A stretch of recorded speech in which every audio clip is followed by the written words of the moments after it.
أعوذ بالله السميع العليم من الشيطان الرجيم. بسم الله الرحمن الرحيم. السلام عليكم ورحمة الله وبركاته. الحمد لله رب العالمين، والصلاة والسلام على أشرف الأنبياء والمرسلين سيدنا ومولانا محمد وعلى آله وصحبه أجمعين. قال سبحانك لا علم لنا إلا ما علمتنا إنك أنت العليم الحكيم. ولا حول ولا قوة إلا بالله العلي العظيم. اللهم صل على سيدنا محمد وعلى آله وصحبه ومن تبعهم بإحسان إلى يوم الدين. أما بعد. Alhamdulillah, apa khabar sedang penonton setia rancangan Tanyalah Ustaz, biar tahu jangan keliru. Saya mengharapkan walau di mana jua anda semua berada, mudah-mudahan senantiasa berada dalam keadaan sihat walafiat, dirahmati lagi disayangi oleh Allah Subhanahu wa taala. Amin Allahumma amin. Alhamdulillah, ibu-ibu, ayah-ayah, para penonton bakal penghuni syurga Allah Subhanahu wa taala. Amin Allahumma amin. Alhamdulillah, kita panjatkan segala puja dan puji syukur kehadrat Allah Subhanahu wa taala.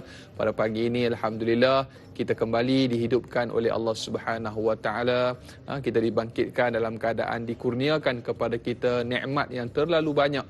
Dan alhamdulillah pada pagi ini Tanyalah Ustaz, biar tahu jangan keliru, kembali bersiaran bagi edisi Isnin 28 Disember 2020, juga bersamaan dengan 13 Jamadil Awal 1442 Hijri.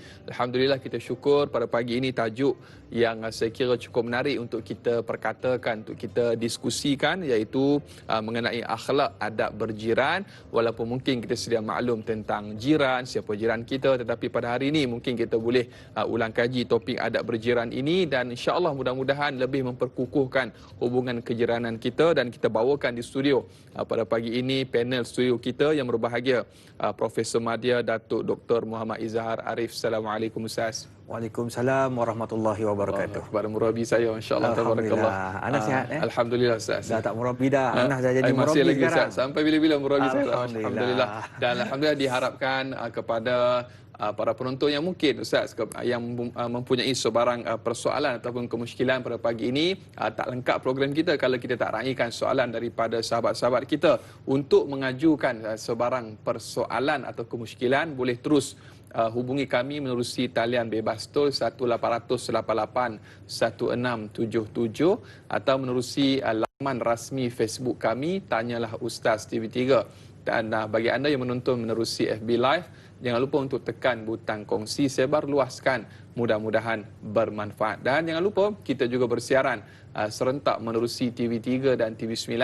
Di TV9 kita lanjutkan 30 minit siaran tambahan sehingga jam 8.30 pagi, insya-Allah. Baiklah Ustaz, kita masih lagi diuji dengan pandemik COVID-19, dan menurut statistik yang dikeluarkan menerusi Kementerian Kesihatan Malaysia, kalau boleh kita bacakan sedikit, sehingga semalam kes baharu sebanyak 1,196 kes, menjadikan jumlah kes keseluruhan 105,096 kes, dan satu kematian baharu dicatatkan, menjadikan jumlah kematian keseluruhan sebanyak 452, dan kes sembuh baharu 997, menjadikan jumlah kes sembuh keseluruhan sebanyak 84,411. Manakala jumlah kes aktif sebanyak 20,233. Kita mengharapkan kepada para penonton khususnya dan seluruh rakyat Malaysia, mari kita terus mematuhi SOP yang telah digariskan.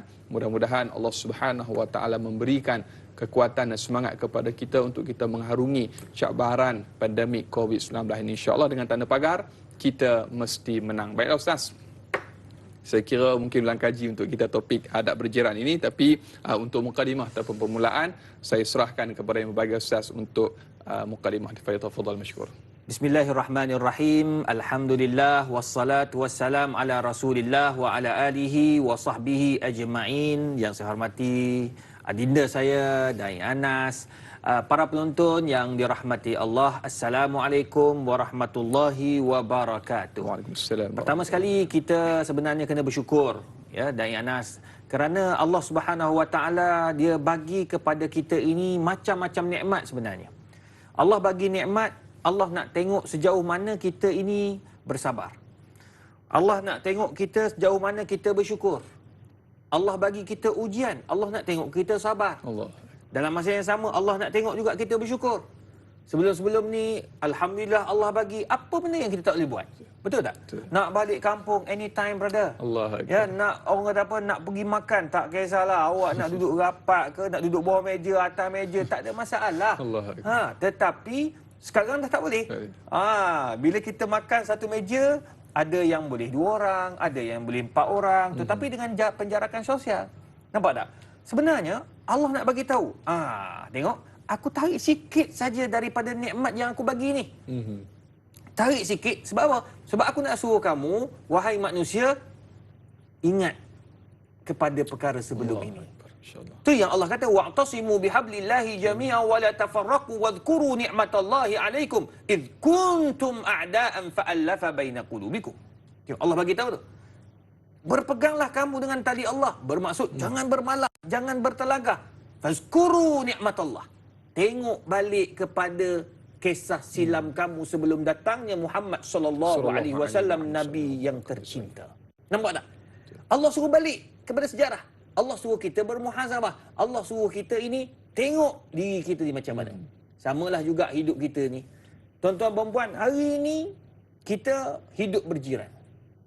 Hidup berjiran ni tak nak, kita mesti berada dalam keadaan begitu. Betul. Kalau tak nak hidup berjiran, duduk dalam hutan. Allah seorang-seorang lah. InsyaAllah. Masalahnya, tak seorang-seorang juga. Sebab akan ada orang duduk juga tepi dia nanti. Orang yang jenis macam dia, nak duduk dalam hutan, dia buat rumah seorang-seorang. Alhamdulillah sukanya. Jiran aku rimau, ya, orang binatang-binatang, ya, macam-macam lah. Semua duduk dalam hutan.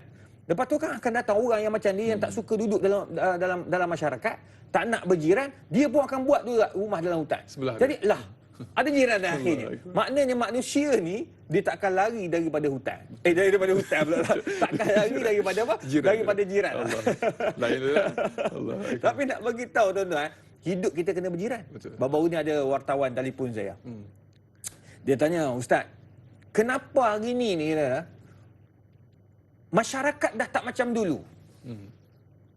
Tak kenal jiran kiri, tak kenal jiran kanan, tak kenal jiran depan, apatah lagi dalam taman. Dulu ni dai, saya tak tahulah dai sempat ke tidak zaman masa tu kita duduk dalam kampung, satu kampung kenal. Macam saya ni, satu kampung orang kenal. Allah. Oh kenal, saya kenal orang. Mak saya pula, kalau dia masak, dia akan hantar. Dia kata, okey, pergi hantar ni makanan kat sini, pergi hantar. Jadi kita pergi hantar, kita kenal tau jiran dia. Kita kenal jiran. Lepas tu time raya tau saya cakap lah. Meriah, kita boleh kenal. Allah. Kita nak pergi rumah pakcik Anas. Bagus. Bagus dia punya duit raya. Dulu 2 sen, 5 sen. Ya. Sekarang kalau tak ada RM5, budak-budak ni tanya, punah tu budak-budak ni. Boykot. Jangan pergi rumah pakcik Anas tu. Tapi sebenarnya budak-budak itulah biasa budak-budak. Kita orang tua-tua ni kalau ada bagi apa yang mampu. Dah. Sebab bila kita bagi, anak-anak jiran kita, kok satu hari nanti dialah yang akan jadi doktor. Betul. Nah, jadi doktor, kita sakit dialah yang akan merawat. Jadi sebenarnya tuan-tuan dan puan, bila kita infak, Allah bagi balik rezeki itu. Percayalah cakap saya. Jadi apa yang saya nak cakap dekat sini, hidup kita ini tidak boleh lari daripada kejiranan.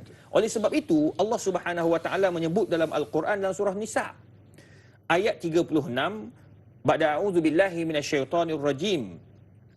Wa'budullah wa la tusyriku bihi syai'a wa bil walidaini ihsana wa bidzil qurba wal yatama wal masakin wal jari dzil qurba wal jari al junubi was sahibi bil jambi wa ibnis sabil wa ma malakat aymanukum innallaha la yuhibbu man kana mukhtalan fakhura. Al-ayah. Tengok, Allah bagi tahu, beribadahlah kamu kepada Allah, sembahlah Allah. Maknanya jangan syirik. Dan Allah sebut selepas itu, wala tusyriku bihi, jangan kamu mensyirikkan Allah. Kemudian Allah suruh yang ketiga, buat baiklah kepada kedua ibu bapa. Yang keempat, dan buat baik kepada anak beranak kita, adik beradik kita, anak-anak saudara kita, buat baik kepada mereka. Wa bidzil qurba, yang kelima, wal yatama, kepada anak-anak yatim. Apatah lagi kalau jiran kita ni anak yatim. Allahu Rabbi. Tapi anak yatim ni kena faham, ya, dia selepas balik dia tidak lagi anak yatim, dia bawah balik sebelum balik. Tapi hari ni ada, saya pun anak yatim, umur dah 55 tahun. Tak. Ya. Dia Anak yatim. Yang keenam, wal masakin, kepada orang-orang susah. Orang-orang susah, orang-orang miskin. Dia ada beza antara maksud miskin dan fakir. Miskin, fakir berbeza. Ada orang kata sama je ustaz, tak sama. Kalau pergi ke pusat zakat, ya, lembaga zakat ke apa semua, beza antara fakir dan miskin. Orang fakir ni dia lagi rendah dia punya pendapatan dia. Lagi rendah. Katakan satu hari dia perlukan berapa ringgit? Dia perlukan RM20. RM10. RM10 satu hari. Ya, dengan makan apa semua RM10 dijimat habis lah ni. Kira makan pun nasi bungkus yang memang betul-betul Murah. murah punya lah. Satu hari RM10. Tapi dia hanya mampu dapat untuk guna hanya RM3 je. Allah. Kalau orang miskin, RM6. Lagi RM4 dia kena berjimat cermat. Jadi maknanya fakir tu lagi banyak lah, lagi memerlukan sebab dia terpaksa jimat, dia terpaksa cari, terpaksa minjam RM7 lagi. Jadi nak bagi tahu jaga orang-orang miskin ini. Wal masakin wal jaril qurba. Ni lepas tu dia terus ayat seterusnya tu bercerita tentang apa? Tentang jiran tetangga. Jiran yang dekat, jiran kanan, jiran kiri, semua tu kita kena jaga. Sebab apa? Sebab para ulama telah membahagikan jenis-jenis jiran. Jiran ni macam-macam. Dia ada 3 jenis jiran. Pertama, jiran yang pertama ada 3 hak.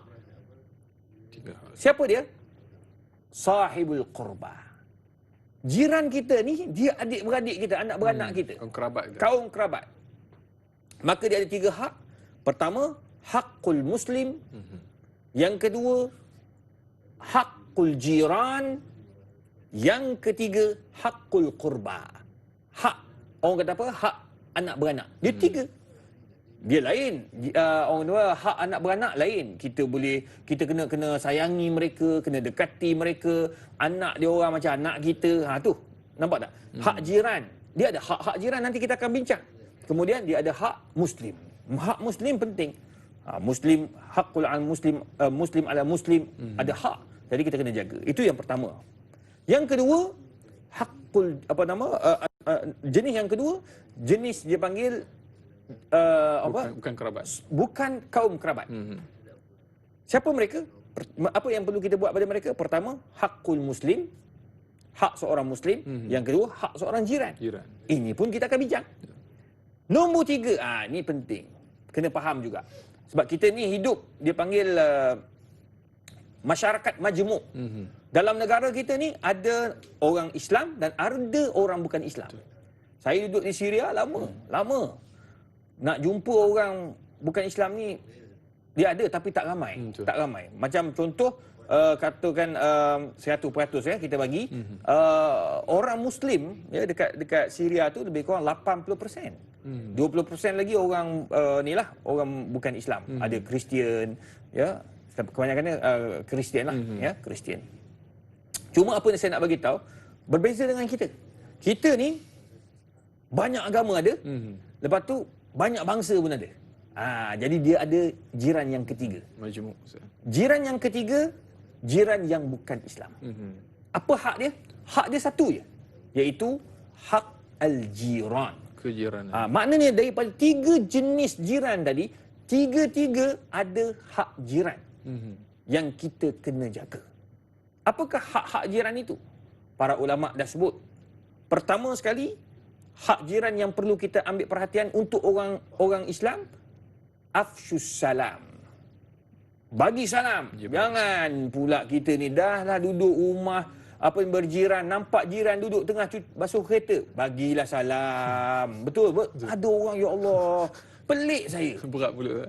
Halai, dia nak sebut Assalamualaikum tu macam bara api nak keluar mulut. Tak faham saya macam mana. Tu yang wartawan tanya saya tu. Dia kata, kenapa orang dah mula tak kenal antara each other ni? Saya kata puncanya kehidupan. Betul. Yang Nabi pun sebut hubbud dunya. Manusia dah mula hidup cintakan dunia. Dia nak bermewah-mewah, dia nak kaya, tapi dia lupa jiran tetangga itu amat penting. Dia lupa bila dia tak jaga jiran tetangga, kekayaan pun takkan dapat. Betul. Ada rahsia saya nak bagi tahu nanti. Tapi panjang kan cerita. Kita simpan-simpan lah sikit. Kan akhir-akhir nak cakap apa? Modal simpan modal. Simpan modal sikit. Tapi nak bagi tahu tuan-tuan dan puan, hidup kita ni kena berjiran. Bagi salam. Tu sebab Nabi kata afsyus salam. Bagi salam, jangan lupa. Sebab ia sangat penting. Kalau tidak, ia akan memberikan kesan yang tidak baik kepada kita. Oleh kerana itu, bagi-bagi salam. Nampak jiran lalu, Assalamualaikum. Kita bawa kereta, buka tingkap. Dah sampai masuk dalam taman, saya memang macam tu. Masuk dalam taman, saya buka tingkap, termasuk guard pun saya bagi salam. Assalamualaikum. Kalau dia tu orang Islam lah. Kalau bukan Islam, hello brother. Begitulah. Sampai depan rumah, apa tak lagi. Jadi oleh sebab itu, kita kena jaga hak-hak jiran. Wallahualam. Yang pertama, salam. Saat ini kita simpan dulu yang lain-lain. InsyaAllah kita nak raikan soalan yang pertama datang daripada sahabat kita di Facebook yang bertanya, Assalamualaikum Ustaz dan Da'i, daripada Nurul Hidayah Saifuddin di Facebook. Assalamualaikum Ustaz dan Da'i. Waalaikumsalam warahmatullahi. Sekarang ini andai kita ingin menjauhkan diri daripada jiran yang dijangkiti COVID-19, adakah kita dikira orang yang memutuskan silaturahim? Apakah yang harus dilakukan bagi mereka yang mempunyai jiran yang dijangkiti dengan wabak COVID-19 ini? Sekian, terima kasih. Soalan yang saya kira kena dengan keadaan semasa pada ketika ini, Ustaz. Kita kena faham. Maksud COVID, wabak COVID ataupun virus COVID ni, ia virus yang insya-Allah akan sihat. Ini virus bukan najis. Bila dah kena pada orang yang ditimpa musibah itu, dia dijangkiti COVID, dia bukan najis. Itu sebabnya Tan Sri Ketua Pengarah Kesihatan selalu sebut, jangan takut dengan manusia. Mereka tu bukan najis. Maknanya mereka dah kuarantin pun ada yang takut-takut lagi nak jumpa. Jangan. Bekas pesakit COVID. Bekas pesakit COVID. Bukan. Jangan kita menjatuhkan begitu. Tu sebab sekarang ni kita tak boleh mewawarkan nama-nama orang yang dijangkiti COVID-19. Kita kesian juga kat dia orang, kan? Manusia pun mana nak tahu, kadang-kadang nak terkena sebab benda ni benda tak nampak. Jadi macam sahabat kita dia bertanya, macam mana kita nak menjauhi jiran yang kena COVID? Kita tak perlu menjauhi. Kita duduk dalam rumah elok. Dan sekarang ni pun kerajaan mengarahkan kita jangan keluar rumah kecuali ada keperluan. Nampak tak? Dan jangan risau bila kawan kita ni dia kena COVID, positif COVID, mana dia pergi? Dia akan dikuarantin dekat tempat yang telah ditetapkan oleh KKM. Itu satu. Nombor dua, jiran-jiran kita yang kena COVID ni, dia orang akan duduk dalam rumah, takkan keluar punya. Jangan kata keluar ke pagar pun tak boleh. Duduk dalam rumah. Duduk dalam rumah selama 14 hari. Dia akan pakailah gelang pink itu kan. Jangan keluar. Jangan pula pergi pantai pula pakai tu. Nampak tak? Jadi kita sebagai jiran tetangga ni, apa yang perlu kita buat? Hak kita, pertama, kita duduk dalam rumah elok-elok dan kita tidak perlu pun berjumpa dengan keluarga yang sedang ditimpa musibah itu. Tak perlu jumpa. Tetapi kita jumpa kat mana? Dalam WhatsApp group. Dalam WhatsApp group ni kan dia ada WhatsApp group jiran. Jiran-jiran komuniti laluan. Dia ada satu jiran yang satu kumpulan yang lebih besar. Bila yang besar ini tak ada masalah. Kita boleh tahu siapa yang kena, siapa yang tak kena. Dia orang bagi rumah sekian-sekian kena tu. Apa tanggungjawab kita sebagai jiran? Kita kena tulis yang baik-baik. Tanya khabar. Kak Mila, macam mana Kak Mila sekarang? Suami dah pergi mana dah? Suami dia pun jawab, suami alhamdulillah sekarang ni kuarantin dekat Sungai Buloh. Alhamdulillah, selamat tu, selalunya tak ada apa. Kita bawa ayat-ayat positif. Jangan pula, ya dah pergi ke Sungai Buloh, ya Allah harap-harap tak matilah macam orang lain. Ya Allah, kau ni jiran ke apa? Jadi tolong, ayat-ayat positif sangat perlu. Bagaimana pula yang dah pergi tak apalah. Doktor jaga. Ni sekarang ni kat rumah ni macam mana? WhatsApp. Beras cukup ke kan? Tanya. Kak Mila, beras okey ke? Makan minum okey? Akak ada nak apa-apa? Akak perlukan gula, akak perlukan beras, akak perlukan ini. Kita sebagai jiran pergi beli. Tapi tak payahlah jumpa Kak Mila. Kak Mila lama tak jumpa. Cium pipi. Wabillahi taufik dengan awak-awak jalan. Kita letak kat pintu, letak dekat pagar. Kak ada sikit barang keperluan akak ambil kat depan pintu. Ambil. Jadi kita saling faham memahami. Insya-Allah kalau beginilah sifat kita sebagai seorang jiran, kita akan bahagia. Allah. Tak payahlah kita duduk kesuh, ambil gambar, ambil video, Tularkan. sebar. Dah akhirnya kita memalukan jiran tetangga. Wallahu a'lam. Allahu Akbar. Mudah-mudahan terjawab persoalan sahabat kita yang bertanya, dan semestinya Ustaz banyak lagi yang akan kita bicarakan. Saudara, biasakan kehidupan normal baharu, dakwah. Tanyalah Ustaz sampaikan biar tahu jangan keliru, kembali bergabung selepas ini.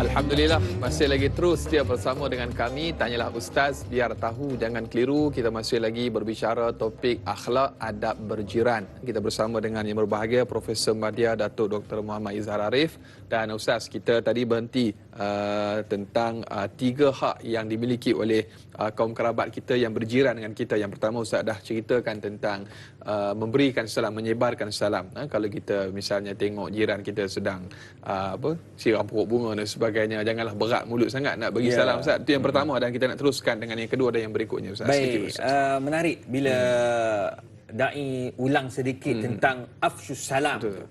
Bagi salam. Ada pula kawan-kawan kita kat luar sana yang bertanya, Ustaz, macam mana ni Ustaz suruh bagi salam? Jiran saya ni bukan Islam, Ustaz. Betul. Ada 2-3 orang bukan Islam. Memang pagi-pagi tu dia duduk yoga kat depan. Saya balik makan roti canai. Takkan nak bagi salam. Betul. Bagi salam itu bagi orang Islam. Afsyus salam. Manakala untuk jiran-jiran tetangga yang bukan Islam, selain daripada bagi salam, kita ada yang lain. Kita tanya khabar. Siapa dia? Senyuman. Ibtisamu kali akhika sadaqah, kata Nabi. Senyuman kamu kepada kawan jiran tetangga kamu tu satu sedekah, walaupun dia bukan Islam. Jadi kita tanyalah khabar. Uncle, how are you? You sihat ke? Jiran saya ada orang bukan Islam. Siap beli anjing lagi. Anjing dia tu bagus. Dia jumpa jiran-jiran, dia tak bising, dia tak melaung dah, macam apa, dia menyalak. Dia tak menyalak sebab dia bau kami pun dia tahu. Tapi kalau orang luar memang dia salaknya.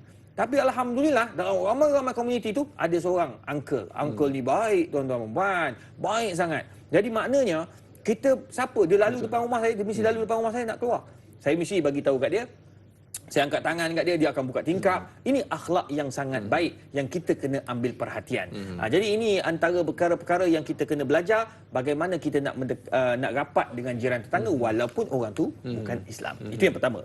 Yang kedua, antara hak jiran yang kita kena ambil perhatian, tuan-tuan dan puan, hifzu daril jar fi ghaibati. Kita kena jaga, tengok rumah-rumah jiran. Ni termasuk orang bukan Islam juga yang jiran dia. Nampak? Maknanya kalau jiran kita depan tu Abang Safi, ataupun jiran sebelah kanan, balik kampung ni mesti orang bakat balik kampung. Tolong balik kampung, yalah, kerajaan, walaupun kerajaan tak menggalakkan, tapi ada nak jumpa mak, dah lama tak jumpa, balik, tapi tolonglah jaga SOP. Jaga SOP. Tolong jaga orang kata apa, hak-hak yang sepatut dijagalah musim PKPB, ya, PKPP dan sebagainya. Jadi tuan-tuan puan-puan yang dikasihi sekalian, kita ni yang duduk kat rumah ni, macam saya tak balik kampung, duduk tengok jiran sebelah saya belah kiri, dia pergi mana balik kampung kan. Ustaz, tolong tengoklah rumah saya ni, bibik seorang kan. Saya tak tengok bibik dia. Saya tengok rumah dia lah. Bibik dia tu tak apalah dalam rumah, tapi isu dia sekarang dia tu tengok rumah. Saya tengoklah. Tengok tak ada kereta ke apa kan. Lepas tu depan rumah saya dia pergi balik muar rasanya. Saya tengoklah malam-malam nak tidur sebelum saya tutup pintu apa kan. Saya tengoklah rumah jiran, gelap, ada lampu terbuka. Okeylah.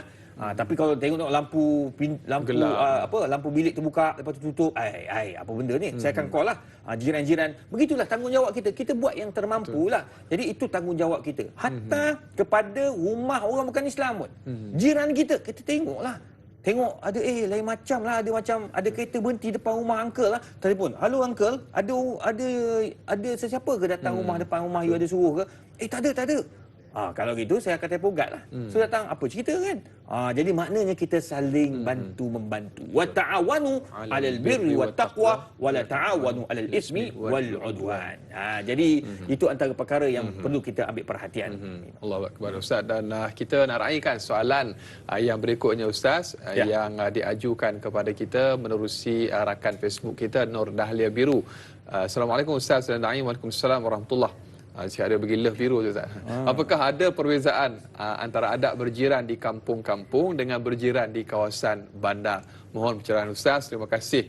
Biar tahu jangan keliru. Saya nak tambah sikit Ustaz, sebab Ustaz sebut tadi Ustaz berjiran dengan non-Muslim. Saya juga begitu Ustaz. Kiri saya dengan depan saya pun sama juga. Jadi cerita pasal dia belah anjing tu sama juga. Saya pun mengalami benda yang sama. Kalau kita balik tu naik motor ke naik kereta, dia diam je. Tapi kalau ada orang yang dia tak kenal lalu memang habis.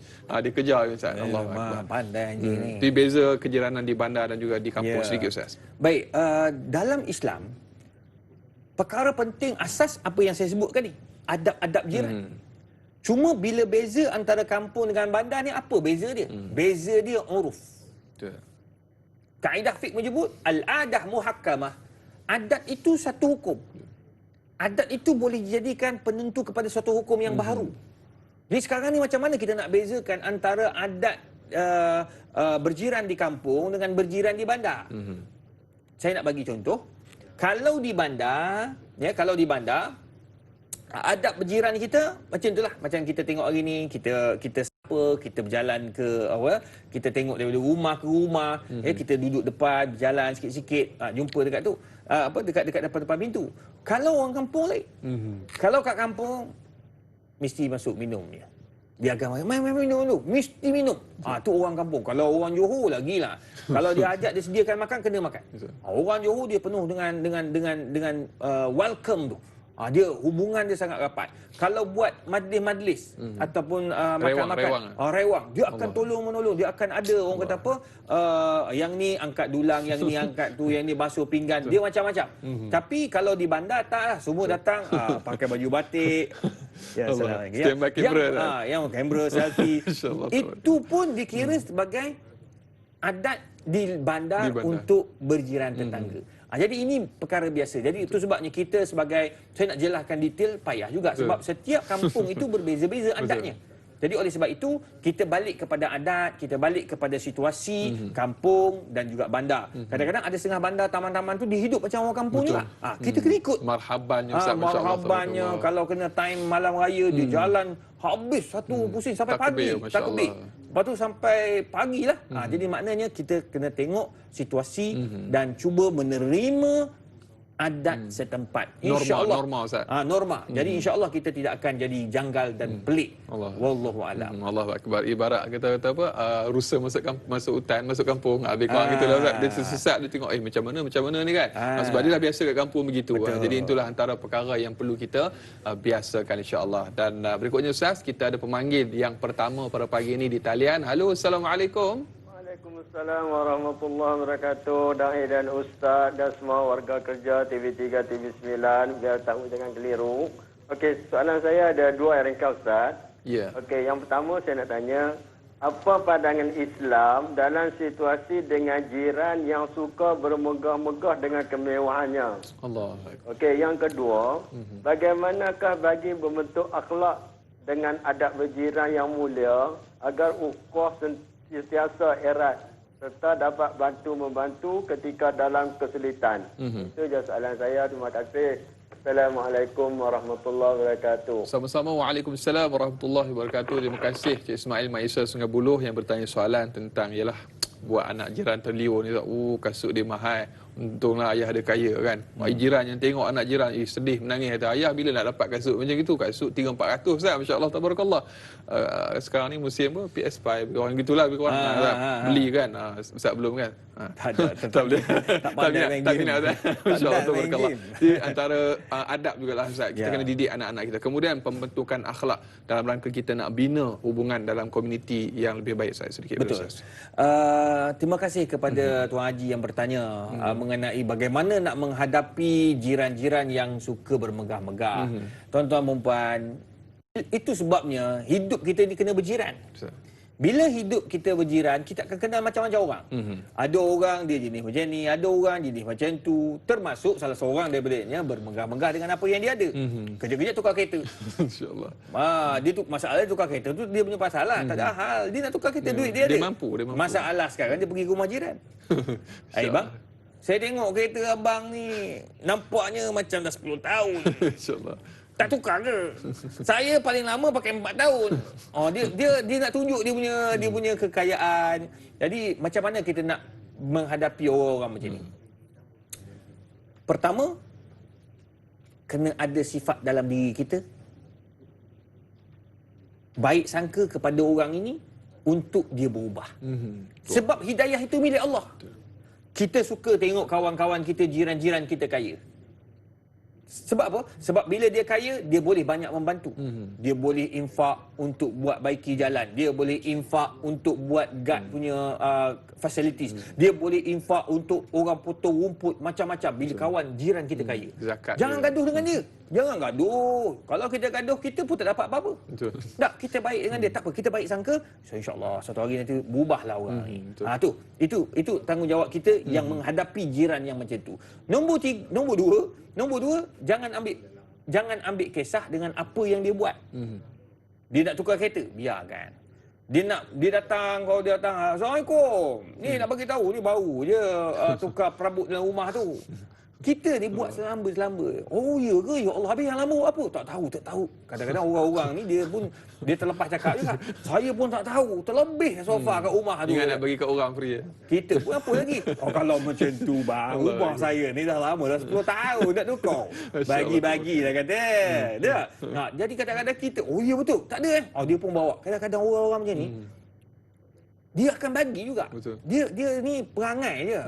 Perangai ni insya-Allah akan berubah. Jadi kalau kita bergaduh dengan dia tak selesai masalah. Kita ambil positif yang dia akan berubah. Yang kedua, kita layan je perangai dia tu. Nombor 3, dakwah. Dakwah penting. Bila dia cakap, kadang-kadang dia mari bermegah-megah dia tu, kita pun cakap kadang-kadang, yalah Allah Subhanahu Wa Taala ni dia bagi nikmat kat abang tu sebenarnya. Dia nak suruh abang ni kongsi-kongsi nikmat. Dakwah tu. Tak semesti. Ingat, jangan sombong. Neraka menanti. Allah. Orang tu terus tak jumpa dah, dia kata. Putus Dia ni silaturahmi. kata ini geng mana ni kan. Kita baik bercakap, berdakwah secara baik. Ud'u ila sabili rabbika bil hikmah wal mau'izah, dengan rahmat, dengan kasih sayang, sembang elok-elok. Tak apa cakap Allah bagi nikmat kat abang ni, Allah nak suruh abang banyak infak, banyak membantu orang Islam. Terima kasihlah abang, banyak membantu taman-taman kita, jiran-jiran kita. Abang buat makan-makan. Padahal ni tak pernah buat tau. Dia tak pernah buat. Bila abang kita sebut abang buat makan dan dia terfikir Rasa betul juga. terpanggil nak buat. Aku tak pernah buat. Allah Duk bangga-bangga tak pernah buat. Tengok minggu depan jemput dalam grup. Allah Jom Akbar, saya buat insya-Allah. makan kambing seekor. Allah. Kan dah dapat rezeki. Allah Akbar. Dalam dakwah dah ajak orang tu buat pahala. Betul. Walaupun dia ada sikit riak, lama-lama dia takkan ada. Betul. Sebab kita berkawan dengan orang yang baik, dia berkawan dengan kita, kita ni insya-Allah orang baik, kawan-kawan kita yang lain baik, insya-Allah lama-lama dia akan berubah, dia akan terima situasi rakan-rakan jiran tetangga Allahu yang Akbar. lain. Satu Wallahu akhlak yang cukup baik bila mana bukan sekadar kita kisahkan kepada anak kita, bahkan anak jiran kita juga. InsyaAllah taala kita jaga kebajikannya. Kadang-kadang balik sekolah lambat, kita tolong hantarkan, tak ada masalah. Ya. Tanpa meminta sebarang upah. Ini salah satu adab yang cukup baik untuk kita amalkan dalam kejiranan dan juga komuniti kita. Baiklah Ustaz, berikutnya soalan kita raikan di Facebook. Hana Wanci bertanya, Assalamualaikum Ustaz.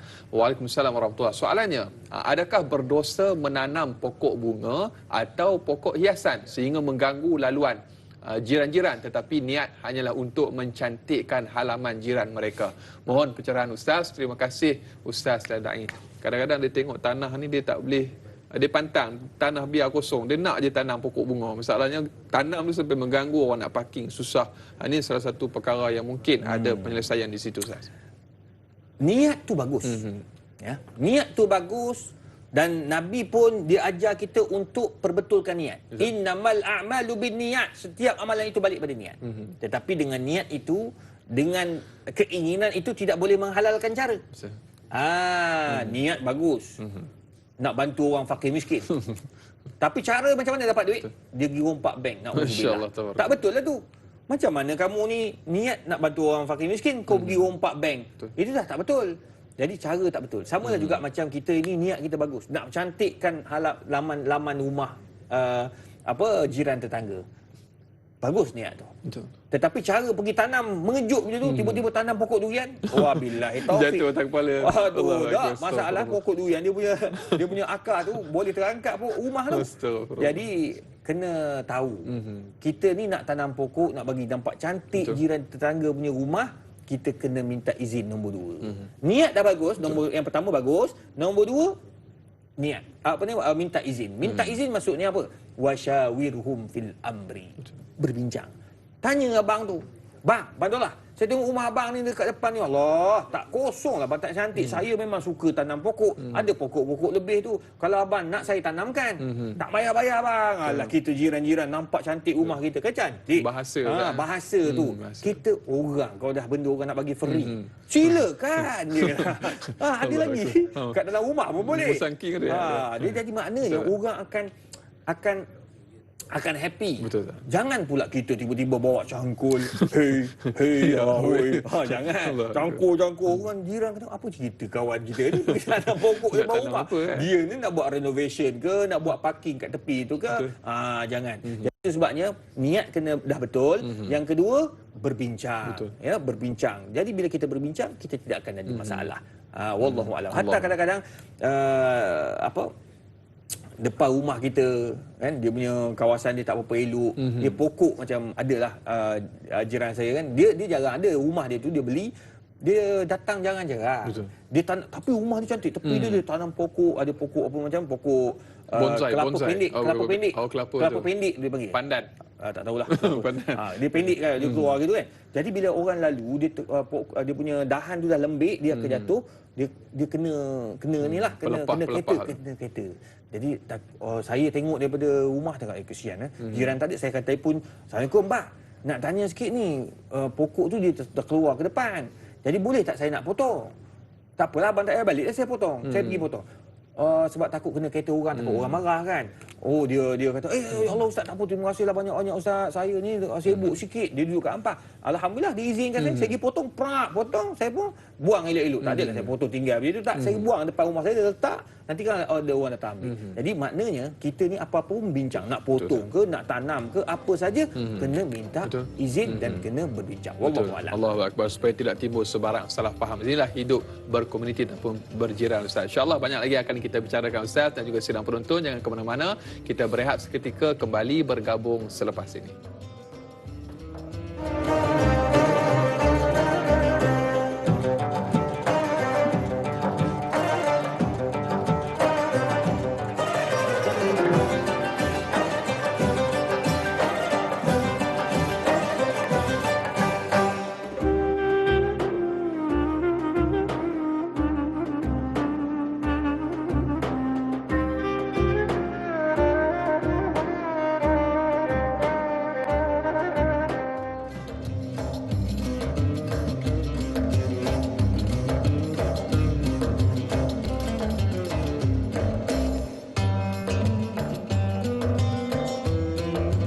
Alhamdulillah, masih lagi terus setia bersama dengan kami. Tanyalah Ustaz, biar tahu, jangan keliru. Kita masih lagi berbicara topik akhlak adab berjiran. Kita bersama yang berbahagia Profesor Madya Datuk Dr. Muhammad Izhar Arif.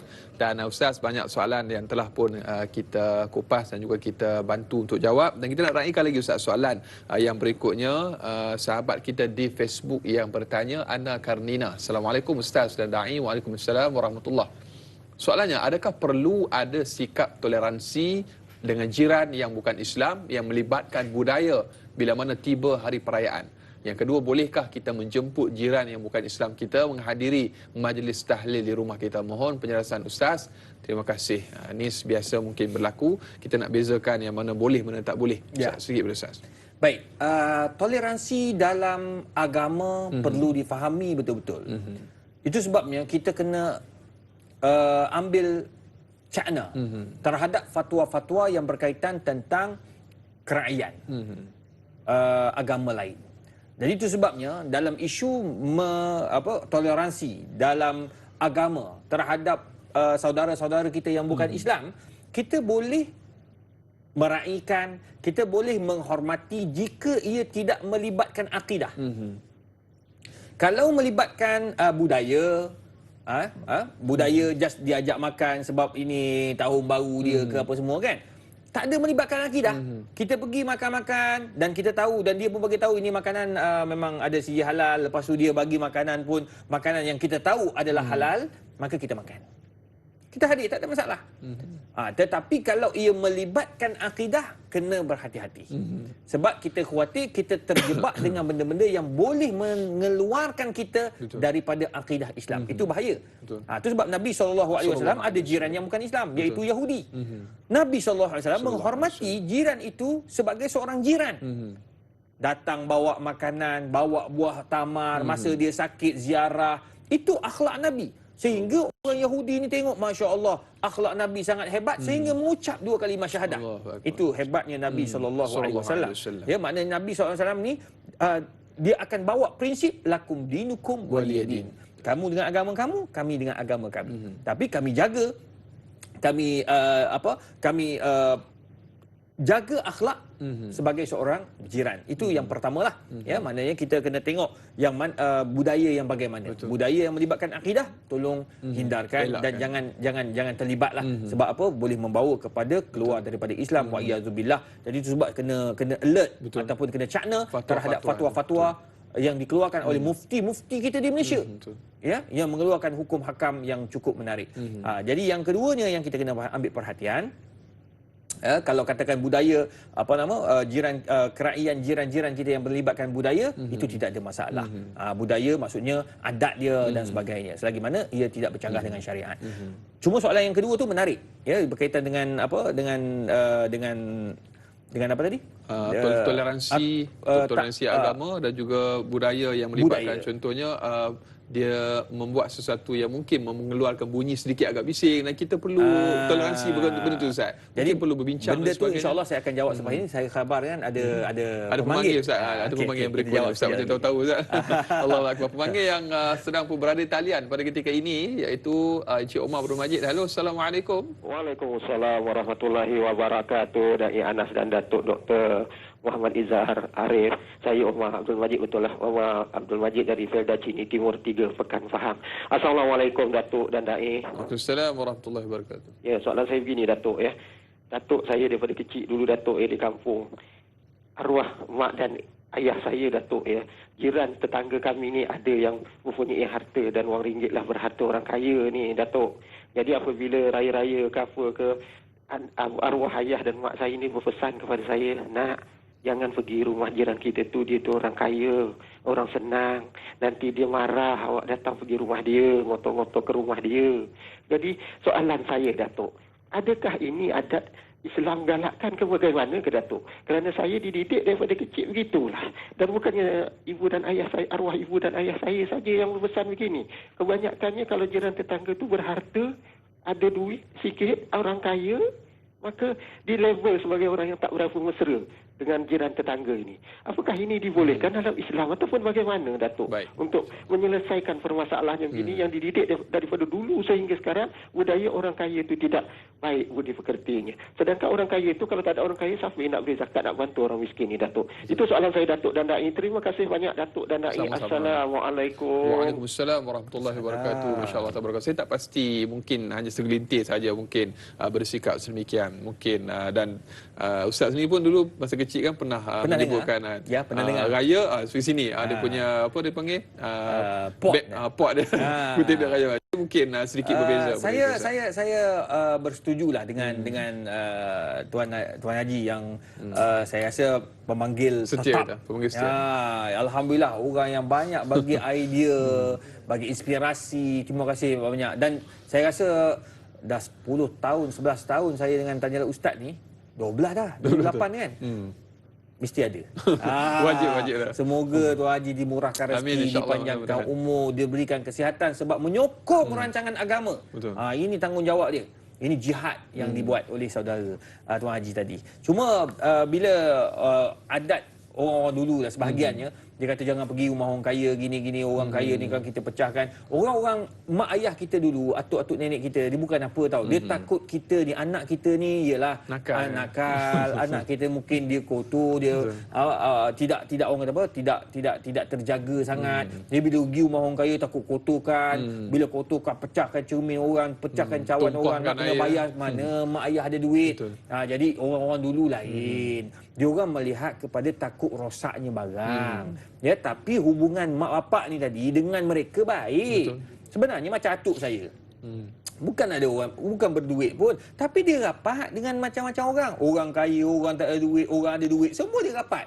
Tapi macam anak-anak nak pergi, cucu-cicit nak pergi, dia akan pesan, jangan tu orang kaya kalau pecah demi cawan, atuk tak ada duit nak bayar. Nampak tak? Dia orang punya sikap tu. Sebab dia takut kita merosak, anak cucu ni merosakkan barang-barang yang mungkin tak mampu dibayar di mak ayah yang susah ini tadi.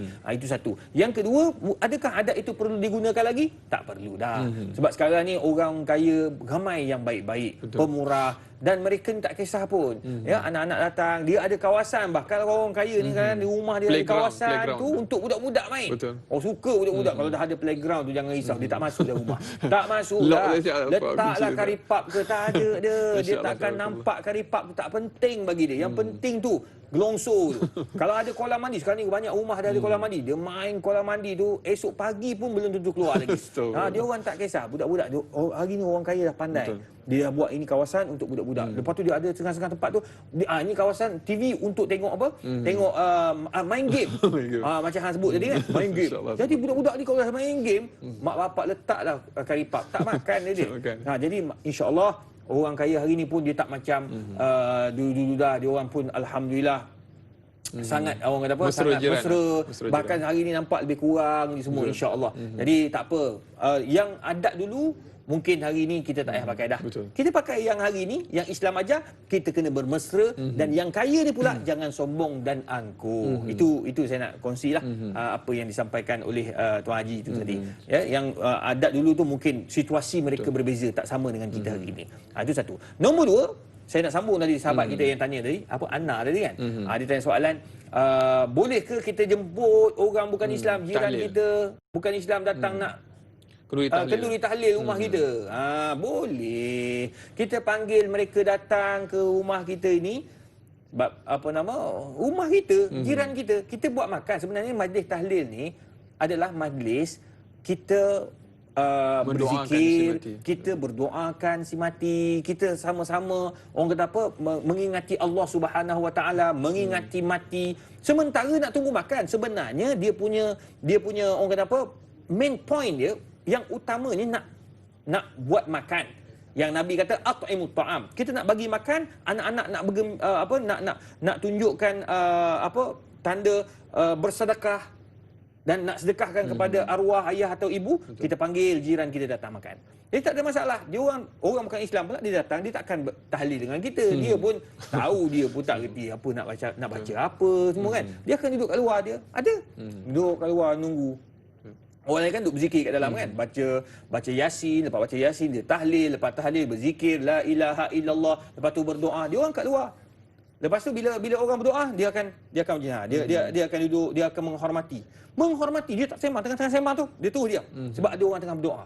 Jadi maknanya mereka menghormati kita punya majlis. Maka tidak ada masalah, jemputlah mereka, bahkan mengeratkan silaturahmi antara jiran tetangga walaupun mereka itu bukan Islam. Sebab Nabi pun bagi makan kepada orang bukan Islam yang merupakan jiran Nabi sallallahu alaihi wasallam. Berikutnya Ustaz, ni ada masalah dengan kucing pula Ustaz. Allahu akbar. kucing. Biasalah hidup berjiran Ustaz. Zaza Mulian di Facebook. Zaza Mulian, Assalamualaikum. Waalaikumsalam warahmatullahi.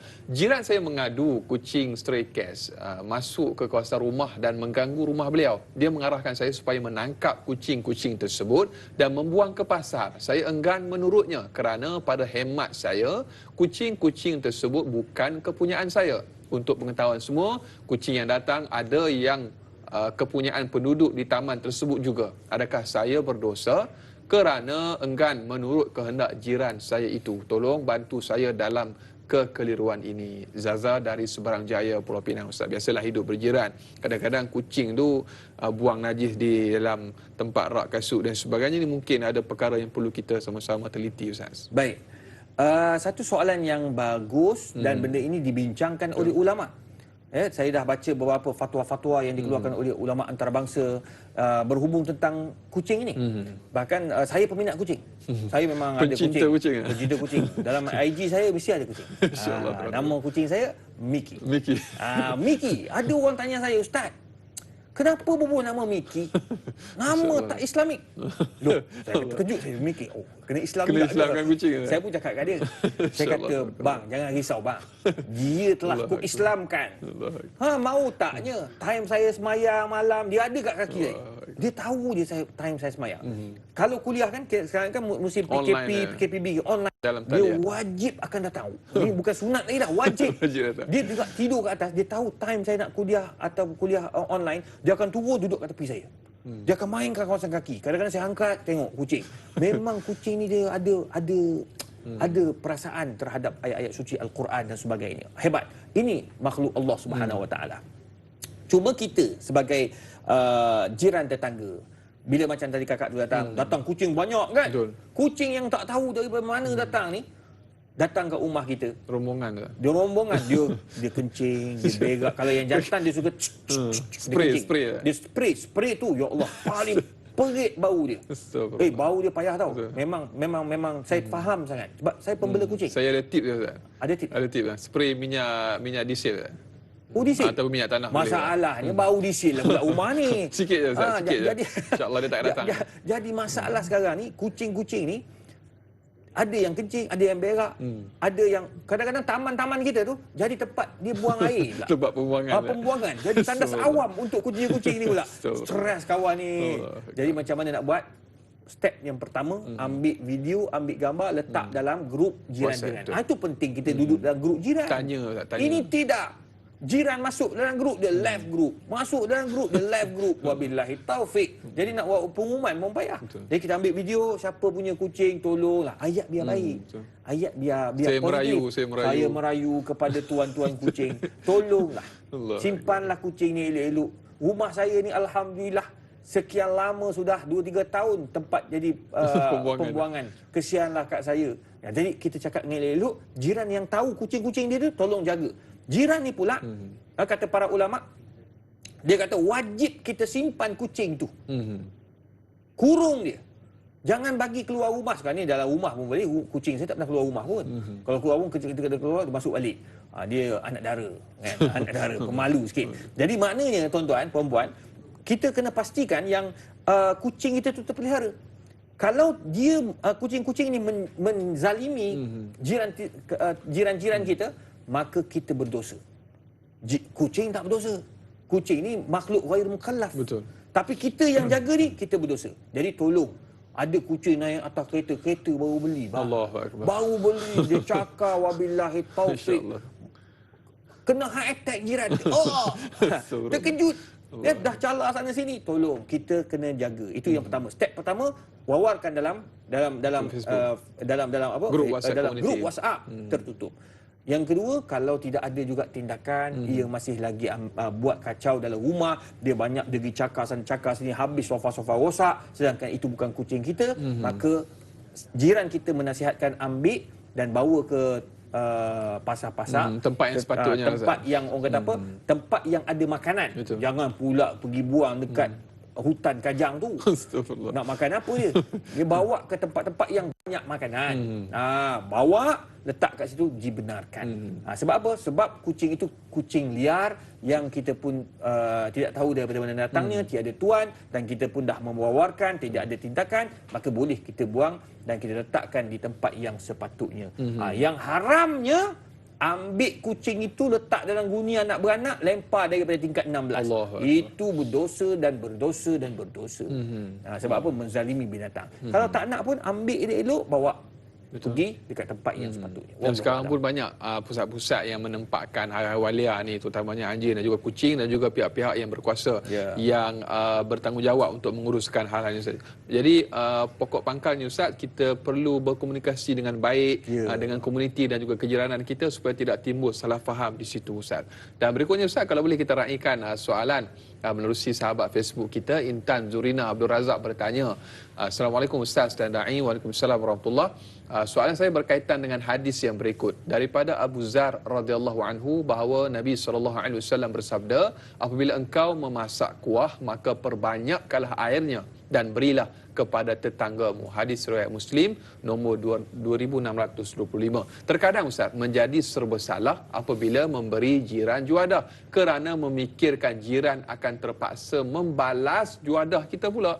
Mohon pendapat Ustaz dalam perkara ini. Terima kasih. Biar tahu jangan keliru. Masya-Allah tabarakallah. Kita bagi gulai ayam, kita bukanlah harap dia balas balik, tapi sudah ada perasaan sentimen begitu. Jadi mungkin menjawab kepada persoalan ini, insya-Allah kita nak berehat seketika Ustaz. Jangan ke mana-mana, biasakan kehidupan normal baharu. Dakwah dan Ustaz sampaikan biar tahu jangan keliru, kembali bergabung selepas ini.